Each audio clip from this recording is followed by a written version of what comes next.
여러분 안녕하세요. 안녕하세요. 네, 봄 학기에 이어서 우리 이제 2학기 때도 회심과 성화를 계속해서 이어가게 됐습니다. 봄에는 오경을 공부하셨잖아요. 네. 창세기, 출애굽기, 레위기, 민수기, 신명기를 8주, 9주에 걸쳐서 아마 하셨던 것 같은데 이제는 신약 성경의 복음서, 그 중에서도 공관복음을 4번에 걸쳐서 공부하시려고 합니다. 마태복음, 마가복음, 누가복음 이 3가지 복음서를 공부할 텐데요. 제가 나눠드린 그 일정표 한번 보실까요? 네, 복음서가 어떤 구조를 가지고 있는지, 그리고 복음서별로 어떤 강조점들이 있는지를 확인하고, 그리고 나중에 기회가 있으면 강해 설교나 아니면 긴 강의를 통해서 장별로 내용을 세심하게 살펴보는 그런 기회를 가져야 할 겁니다. 일단은 우리가 주일 성경 공부를 지난 봄에 시작한 게 성경 66권 전체를 한번 간략하게나마 살펴본다, 그런 취지셨잖아요.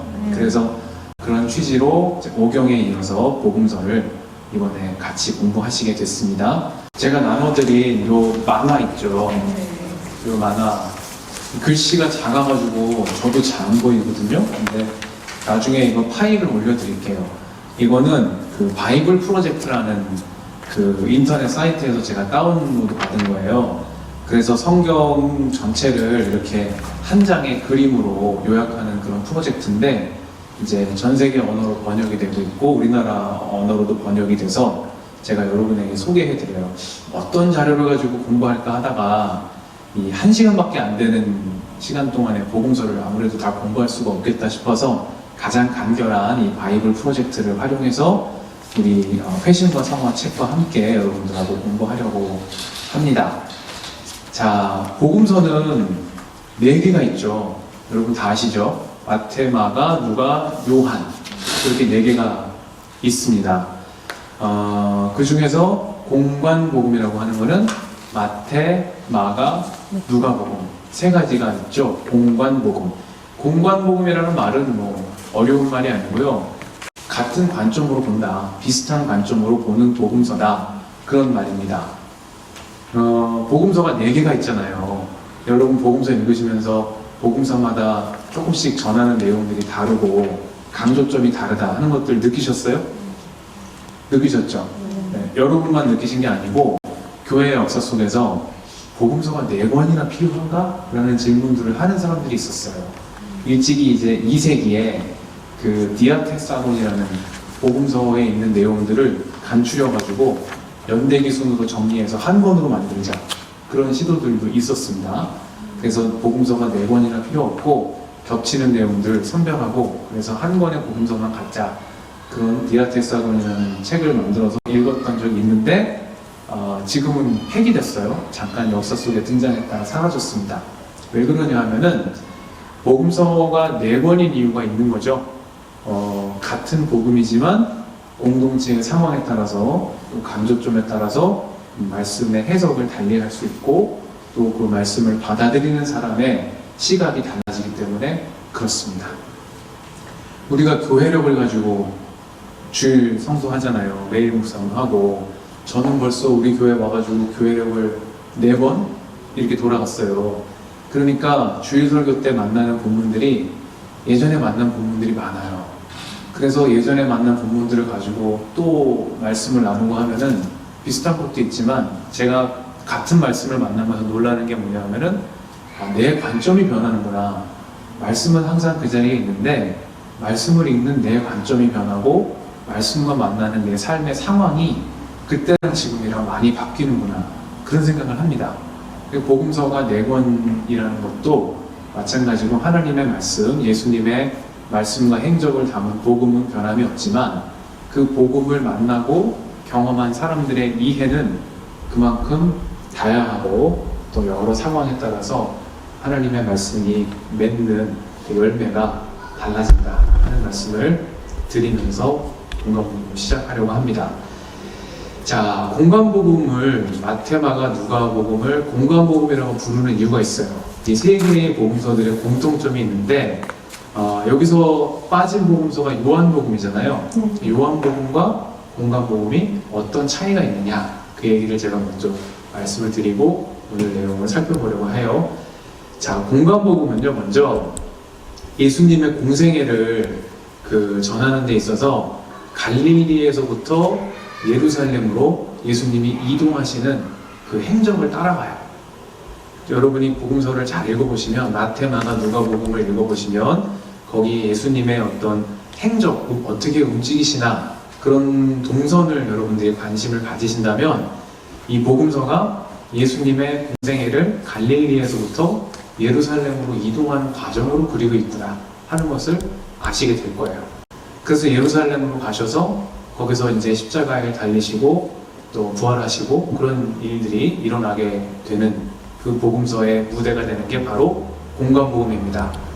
그런데 요한복음은요, 예수님의 동선을 설명할 때 공관복음하고 좀 달라요. 어떻게 다르냐면은 예수님이 갈릴리에서 예루살렘으로 이렇게 한 방향으로 이동하시는 게 아니고 넘나드시는 모습으로 등장합니다. 갈릴리와 예루살렘을 넘나드시면서 이렇게 행동을 하시고 말씀을 전하시는 모습으로 기록이 되어 있습니다. 그래서 공관복음에서 그리는 예수님의 행적과 요한복음이 조금 다르다. 그래서 요한복음을 따로 떼놓은 거예요. 또 하나는 공관복음은 예수님의 간결하시고 명료한 말씀들, 특히 비유가 많이 등장해요. 즉 하나님 나라는 무엇과 같다, 이 무엇과 같다, 이런 표현들이 예수님의 복음서에 많이 등장하잖아요. 그런데 반면에 요한복음은 그런 비유와 간결한 담화가 아니고 예수님의 긴 말씀, 예수님의 긴 담화 형식으로 요한복음은 기술이 되어 있다라는 차이점이 있습니다. 그리고 비유를 공관복음에 비해서 많이 사용하지 않으세요. 요한복음의 이제 대표적인 비유로 가면은 선한 목자의 비유나 포도나무의 비유 같은 것들이 있는데, 그 밖에 나머지 비유들은 주로 공관복음에서 등장하는 비유들이다. 예수님의 이 말씀이 요한복음에는 비유 대신에 긴 담화의 형식으로 기술이 되고 있다. 이런 차이가 이제 두 번째 차이라고 할 수 있습니다. 세 번째 차이는 뭐냐면, 공관복음은 예수님의 치유와 기적에 관한 이야기를 많이 전합니다. 그런데 요한복음은 이 기적이라는 말 대신에 표징이라는 낱말을 써요. 그래서 공관복음이 예수님의 치유와 기적에 대해서 아주 빈번하게 전하는 것에 비해서 요한복음의 전달 방식에 있어서는 표징이라는 낱말을 많이 쓰더라. 그래가지고 학자들이 이 공관복음과는 다르게 요한복음을 또 따로 분류합니다. 마지막으로는 공관복음에서 이 복음의 핵심이라고 하면은 하나님 나라, 그죠? 마실레이아, 우리 주기도문 공부하실 때 여러분 다 공부하셨잖아요. 하나님 나라에 대한 선포가 공관복음의 주된 메시지였어요. 근데 요한복음의 강조점은 하나님 나라를 전하시긴 하는데 하나님 나라를 생명이라는 말로 표현해요. 영원한 생명. 요한복음의 관심은 하나님 나라라는 마실레이아는 낱말이 아니라 영원한 생명이라는 그 말 속에 예수님이 전하신 복음을 담아내고 있다. 그런 차이들이 존재하기 때문에 마태, 마가, 누가복음과 요한복음을 분리하는 거예요. 그래서 요한복음을 따로 떼놓고 마태, 마가, 누가복음을 공관복음이라고 부른다 하는 말씀을 제가 먼저 드립니다. 정리하면은 공관복음은 예수님의 행적을 갈릴리에서 예루살렘으로 그리고 있는 반면에 요한복음은 넘나드시는 모습으로 등장한다는 거. 두 번째, 공관복음은 비유의 말씀, 간결하고 명료한 예수님의 말씀이 자주 등장하는 것에 비해서 요한복음은 긴 담화 형식으로 말씀하시고 비유도 많이 등장하지 않는다는 거. 세 번째는 공관복음에서는 기적과 치유에 관한 기록들이 자주 전해지지만 요한복음에서는 표징이라는 낱말이 더 많이 사용되더라 하는 거. 마지막으로는 공관복음에서는 하나님 나라의 선포가 주된 내용을 이루지만 요한복음은 영원한 생명이라는 주제가 두드러진다는 거. 이런 차이점들이 있기 때문에 우리 회심과 성화 이 책에서도 복음서를 다루면서 요한복음은 저 나중에 제가 나눠드린 그 학업 계획서를 보시더라도 6년급 맨 마지막에 요한복음과 요한계시록을 다루죠.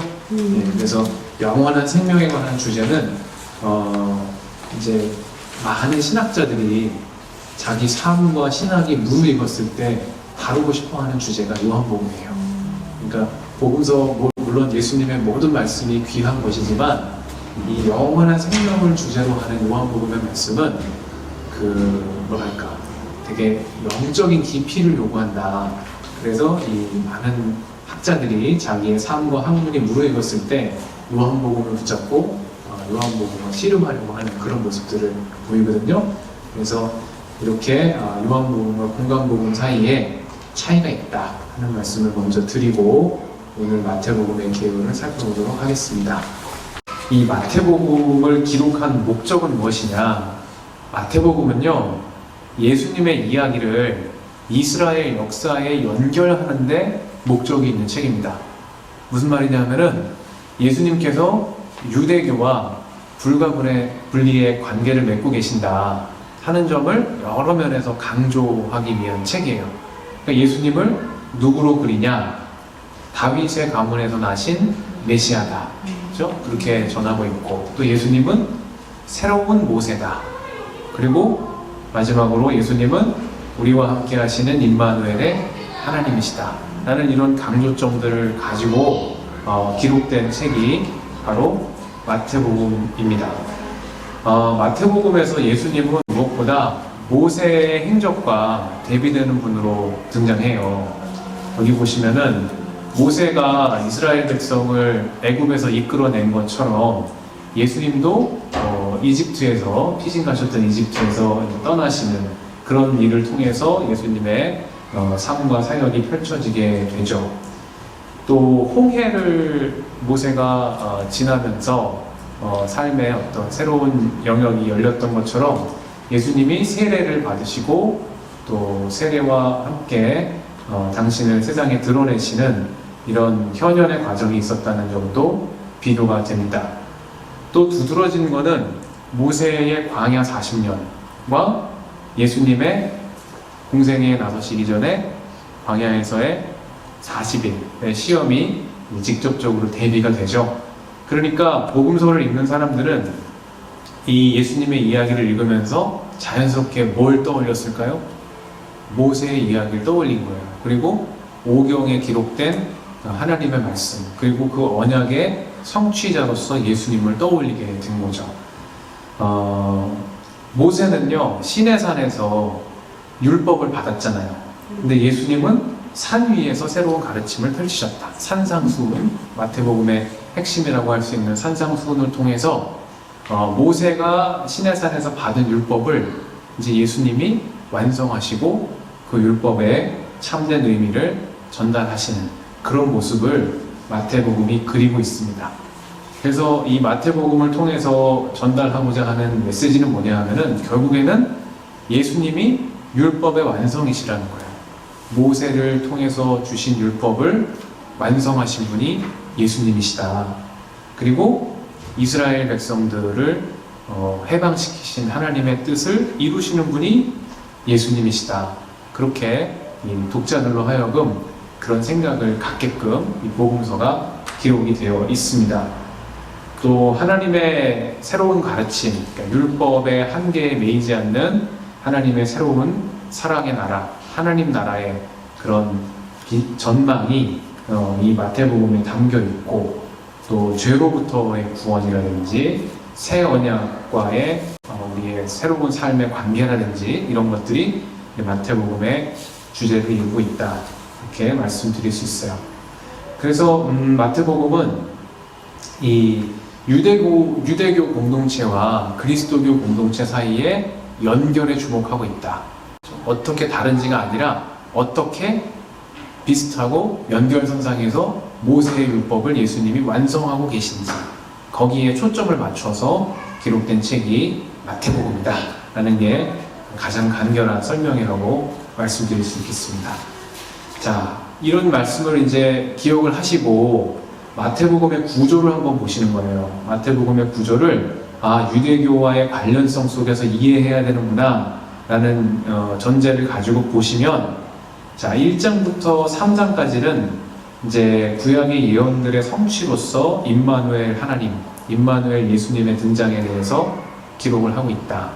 그리고 그 밑에 있는 그 마태복음의 뼈대를 이루는 5가지 이야기 주제들은 4장부터 7장, 8장부터 10장, 11장에서 13장, 또 14장에서 20장, 21장에서 25장 이렇게 5개의 큰 기둥을 이루고 있는 내용들은 결국에는 모세 오경에 대비되는 이 복음서의 권위를 드러내기 위한 마태의 의도적인 구성이었다. 이렇게 학자들이 보고 있어요.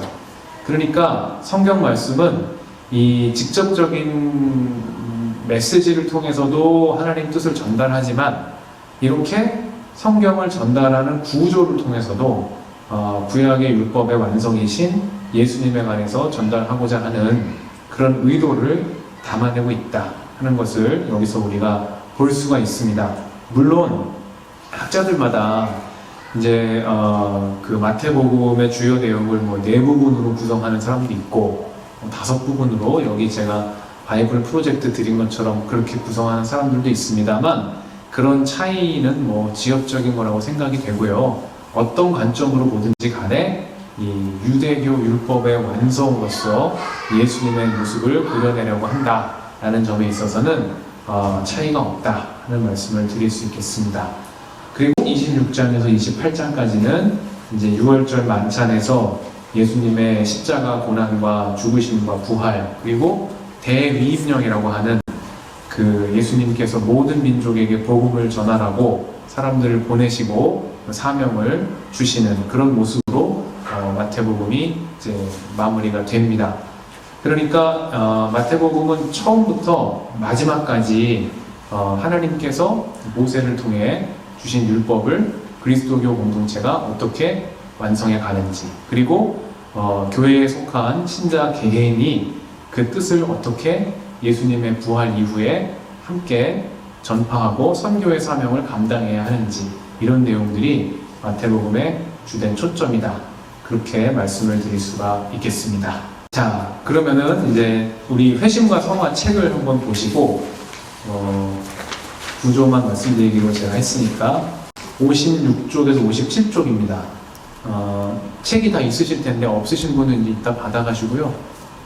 있으신 분들은 다음 시간에 가져오시면 됩니다. 다음 시간에 이 책을 조금 더 많이 보겠습니다. 거기 보시면은 마태복음 소개라고 되어 있는 부분이 있죠. 거기 제가 한번 읽어가면서 말씀을 나누겠습니다. 자, 마태복음은 예수님의 주권을 강조하는 책이다. 거기 56쪽에 있는 마태복음 소개를 제가 한번 읽어보겠습니다. 마태복음은 예수님의 주권을 강조하는 책이다. 마태는 예수님의 삶과 가르침에 관련하여 유대인 기독교인들이 모세오경과 같이 신앙생활의 지침으로 삼을 수 있는 권위 있는 책을 썼다. 아브라함으로 시작하는 예수님의 족보를 통해 예수님이 바로 하나님의 아들이며 유대인들이 기다리는 메시아라는 사실을 강조하고 복음서들 중 유일하게 교회라는 단어를 사용하고 있다. 마태복음은 기독교인의 교육과 신앙훈련을 위한 교회 교과서 혹은 교육을 위한 복음서라는 별명으로 불릴 만한 내용과 가치를 지니고 있다. 자, 이 책 쓰신 분이 이렇게 소개를 하고 계세요. 여러분, 마태복음 1장 1절을 다 펼치면 이제 신년이니까 복음서를 마태복음부터 읽어봐야 되겠다 라고 해서 여러분 딱 펼치면 우리가 뭘 만나죠? 그렇죠. 낳고를 만나죠. 아브라함의 자손이요 다윗의 자손인 예수 그리스도의 계보를 이루었다. 아브라함은 이삭을 낳고 이삭은 야곱을 낳고 낳고 하다가 그죠? 1장이 이제 그렇게 시작합니다. 자, 예수님의 이 족보, 예수님의 그 계보를 소개하는 또 다른 복음서가 있어요. 누가복음 4장인데요. 한번 성경책을 찾아보시겠어요? 누가복음 3장. 누가복음 3장 23절이에요.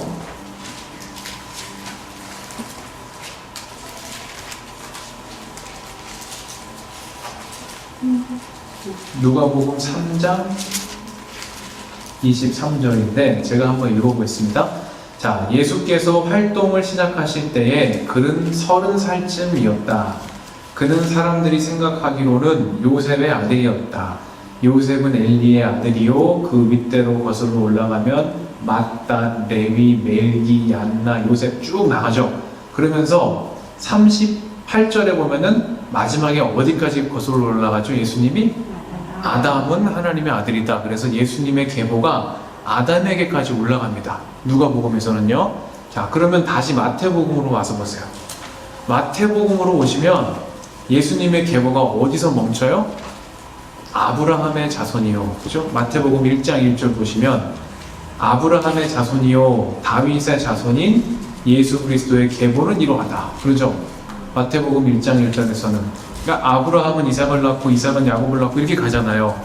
자, 그래서 이 계보를 넣은 이유가 우리가 성경을 읽으면서 시험에 들려고 넣은 게 아니고 이 마태복음이 어떤 의도를 가지고 쓰였는지를 보여주기 위한 철저하게 의도된 계보다라는 거예요.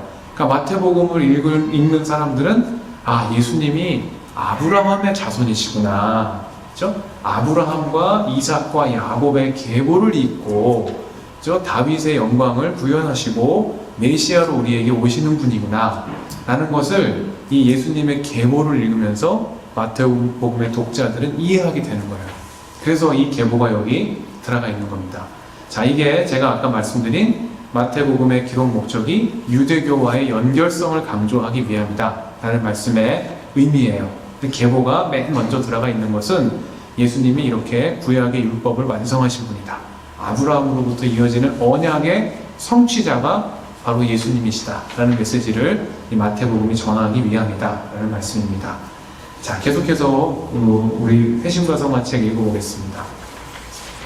마태복음의 저자는 사도였던 세리 마태라고 보는 것이 가장 자연스럽고 전통적인 이해다. 그러나 학자들마다 조금씩 다른 견해를 갖고 있다. 마태복음은 12제자의 명단에서 마태 앞에 세리라고 쓰고 있지만 마가와 누가는 그냥 마태라고만 쓰고 있다. 마가와 누가는 예수님이 부르신 세리가 마태가 아닌 레위라고 전하고 있다. 자, 여기서 이제 마태복음에 마태는 세리로 나와 있습니다만은 같은 구조를 전한 마가복음과 누가복음을 보면 예수님이 부르신 사람이 마태가 아니고 레위로 나와 있어요. 그러니까 이 레위가 마태인지는 정확하게 알 수 없습니다. 그러나 교회 전통에서는 오랫동안 마태복음의 레위와 마태가 동일 인물일 것이다 라는 전제에서 마태복음을 마태가 기록했다 이런 견해를 유지해 왔어요. 또한 예수님의 처음 제자이자 목격자인 마태가 제자도 목격자도 아닌 마가의 기록에 의지하고 있다는 사실 등은 마태가 저자라는 것에 의문을 갖게 한다. 이런 내용들을 이제 그 현대 성서학, 그러니까 근대 이후 발전한 성서 비평에 영향을 받아서 마태복음을 마태가 썼는가라는 질문들을 하게 되면서 이런 이야기를 하게 되는 거죠. 그러니까 우리의 주된 관심은 아니에요. 따라서 정확하게 저자를 규정할 수 없지만 1세기경 유대교 사상과 관습과 성서에 정통했던 유대인, 개인 혹은 공동체로서 마태의 믿음과 정신, 권위를 가진 이었다고 할 수 있다. 중요한 것은 저자의 문제가 아니라 이 책을 통해 우리가 그리스도와 맺게 되는 관계다. 자, 전통적으로는 마태가 저자라고 했지만 학자들 중에는 마태가 아니고 율법에 정통한 어느 학자가 썼을 것이다. 그래서 유대교의 어떤 율법과 교리 체계를 충분히 이해하는 그리스도인이 유대교와의 연결성을 강조하기 위해서 마태복음을 기록했을 것이다. 그렇게 보는 견해가 현대의 견해에 더 가깝다 하는 겁니다. 자, 그러나 마태복음을 마태가 썼느냐, 아니면 율법학자가 썼느냐 하는 것은 우리에게는 지역적인 관심이고요. 마태복음을 통해서 우리가 도달해야 하는 메시지는 예수님을 통해서 구약의 율법이 완성되는구나.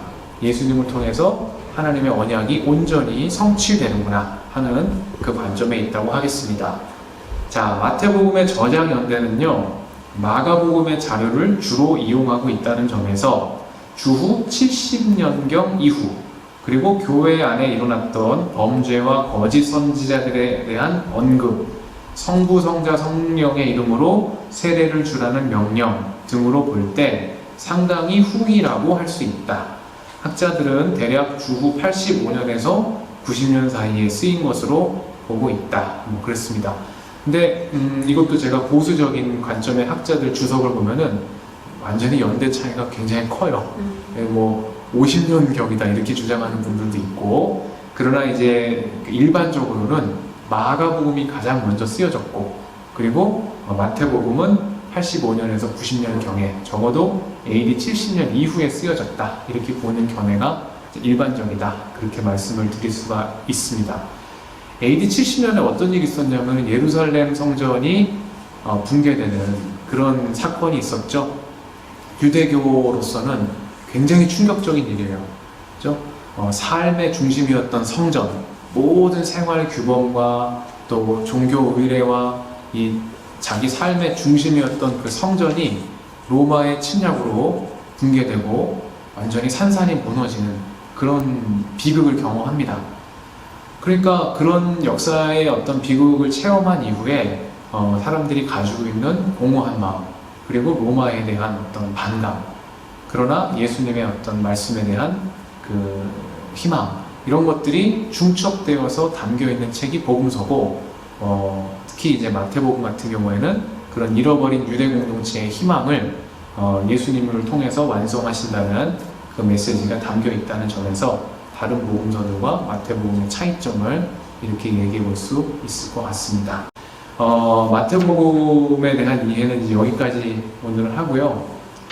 다음 시간에는 마태복음 전체의 내용을 한 번에 할 건데 불가능하니까 주요 내용들을 함께 몇 구절만 읽어가면서 오늘 말씀드린 이 율법의 완성으로서의 예수님이 어떻게 마태복음에 등장하고 계시는지 그런 점들에 초점을 맞춰서 다음 주를 공부해 보도록 하겠습니다.